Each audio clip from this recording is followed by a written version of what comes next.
Nigeria marked 61 years of independence this week, but for many there is little to celebrate. That is because the problems in Africa's biggest democracy run deep. The opposition PDP governor of the Southern Rivers State, Nyesom Wike, put it this way: at 61, Nigeria is in disarray, full of enmity, divisions, hatred, and ethnicity. Now, around this time last year, young Nigerians mobilized in a way that had never been before seen.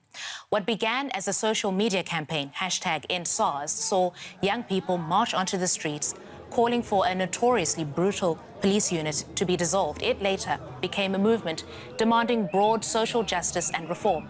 But it came to a brutal end when security forces fired live ammunition at unarmed civilians demonstrating at the Lekki toll gate in Lagos. Rights groups say 12 people were killed.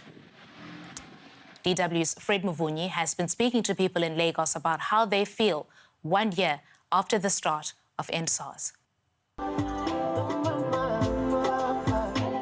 Mike is a music producer in Lagos. He works with the artists, but he is also an active civil rights advocate.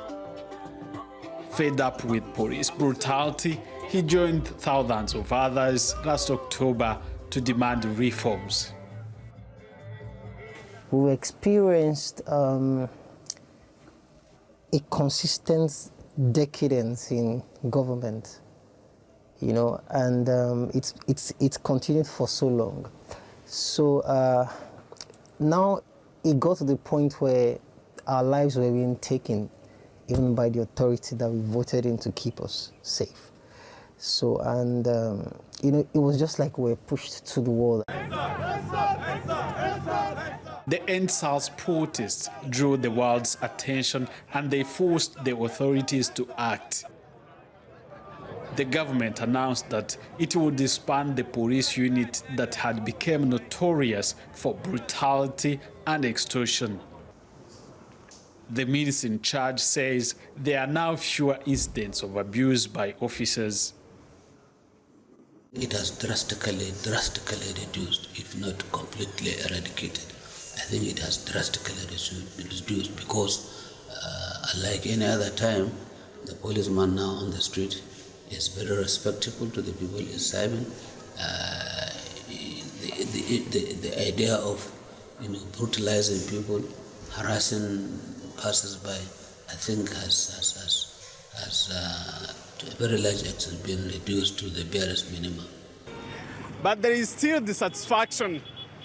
The EndSARS protests have become a movement, with young people calling for broader change in the country. Young people who make up the majority of the population have been telling me that they are unhappy with the way things are in Nigeria. A lot of hardship, hard condition. People are suffering. You can see the boys in the streets. Things are not really good. I don't have a job now. Now what I'm doing, I sell clothes, but now I'm not selling clothes again. Everything I've lost. The only hope I have is God. Because every day things getting worse. Things are not getting better. I don't know how 10 years will look like. Human rights activist says while the EndSARS campaign has made people's anger visible to politicians, it has also become a threat. The government has realized that there's growing consciousness, especially among the young populations, the consciousness to resist the current political trajectory. It's sad to say that civil rights, civil liberties have been backsliding since 2015. And since the EndSARS protests, where we've seen an increasing backsliding of those freedoms. And it is very, very regrettable. Despite this, young people in Nigeria say they won't stop fighting for change, for a better life. And I'm now joined by DW's Shola Lawal. Shola covered the EndSARS protests and also did some investigative reporting in and around that time. Shola, it's good to have you. Many issues, as we heard in that report, remain unresolved for the young people who took part in the EndSARS process. And having said that, we've not seen people come out onto the streets in the scale that we saw them at that time last October. What has happened to the EndSARS movement? Now, Christine, it's important to note that, after the EndSARS protest went completely violent, after the killings that happened at Lekki Tollgate, people were really intimidated. People were really scared to get on the streets. People still are. And I think it's going to take a long time to see that kind of mobilization again, where people get back on the streets in that scale. But, it's also important to know that people have tried. There have been attempts to get back on the street. In February this year, some people tried to mobilize and protest the reopening of the Lekki Tollgate when it started to be in use again. But they were detained, they were arrested, they were met with force by, police and, security forces. But, importantly, I think EndSARS right now, which has become a movement, a consciousness about more than, police reforms, it's now a movement about good governance. It's a movement about, just demanding better from the present leadership, is now majorly going to be online. And we are actually seeing activists today tweeting about the Independence Day and tweeting about EndSARS so that they can bring attention back to the issues that were raised in October. Right. An issue we heard in the report is that of civil liberties. We heard a human rights expert say that civil liberties are being taken away in Nigeria. How do people feel about that? I mean, I think it's absolutely true. I think the civic space is shrinking, the space for people to vent their anger and, give their feedback to the government. Those spaces are shrinking. We've actually seen more people become scared. I remember right after the Lekki Tollgate shootings, I had been doing some investigative work on the ground, and people were scared to tell me that, my relatives were killed. People were scared to tell me that I witnessed those killings. I saw the dead bodies. And, imagine the amount of intimidation that, needs to be for people to not even be able to talk about their pain.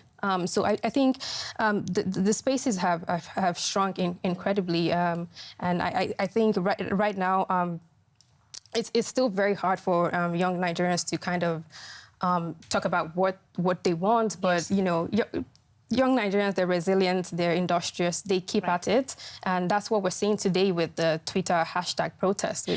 But before we get there, how are the country's leaders, Nigeria's leaders, responding to young people expressing their dissent in that way?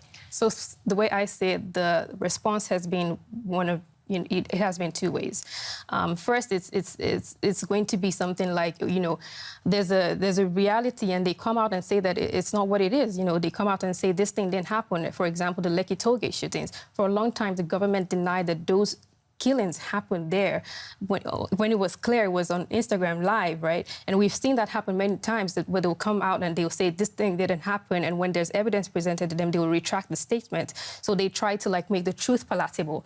And we've also seen another, even more dangerous approach, which is just force, right?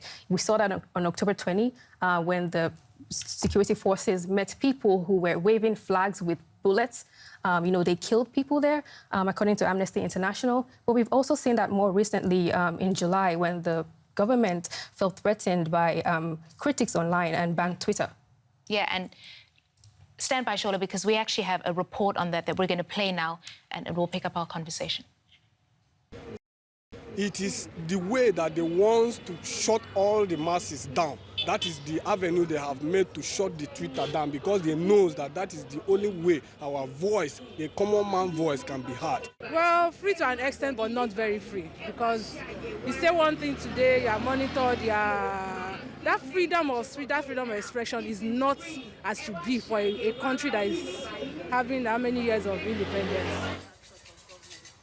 Twitter is a platform many Nigerians use for business connections, but it's also used for lively social and political discussion. Activists see a worrying trend across the country. They say there is a crackdown on dissent, and there is no sign the government will back off. This huge infringement on the rights of many Nigerians to communicate, on the rights of many Nigerians to express themselves. It's like the government saying, look, you don't exist, and we can do whatever we want to do with you, which is a very, very worrying situation and a very worrying trend.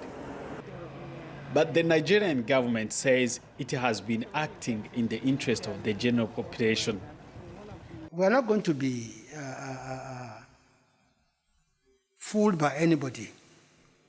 We have a country to rule, and we'll do so to the best of our ability. Twitter's mission in Nigeria, citing those two examples, is very suspect. What is the agenda? The government is accusing Twitter of using the platform to divide the country and is in talks with the company. Until they reach an agreement, Nigerian Twitter users will have to wait and wait. So, Shola, where do things stand with the Twitter ban, and just how important has this platform been for public discourse in the country? I mean, Christine, it's just 3 million people or so out of 200 million that are on Twitter. It doesn't look like a huge deal, but when you think about how powerful the platform has been in getting movements like EndSARS off the ground, you can see how incredibly important it is. I mean, without Twitter, EndSARS wouldn't have happened. And I remember that we had Rihanna tweeting about EndSARS. I remember that in the US, EndSARS trended for that whole day in the US. So it's absolutely important. And I think there's also this larger issue of, if you take Twitter away, what else can you take away? Now, we saw the government... Now, we saw President Buhari talk about the Twitter ban today in his independence speech, and he said that his government is still in negotiations. If this wasn't important, he wouldn't have mentioned it in his Independence Day speech.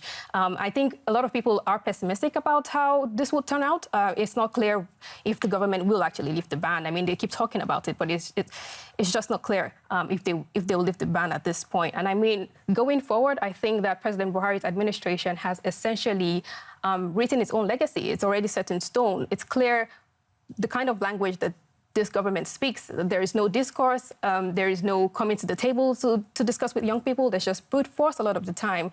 And I think the defining moment now will be 2023, when people go to the polls and young people will be looking to vote for somebody who will be democratic in its entirety, and be looking to vote for somebody who will put their issues as a priority.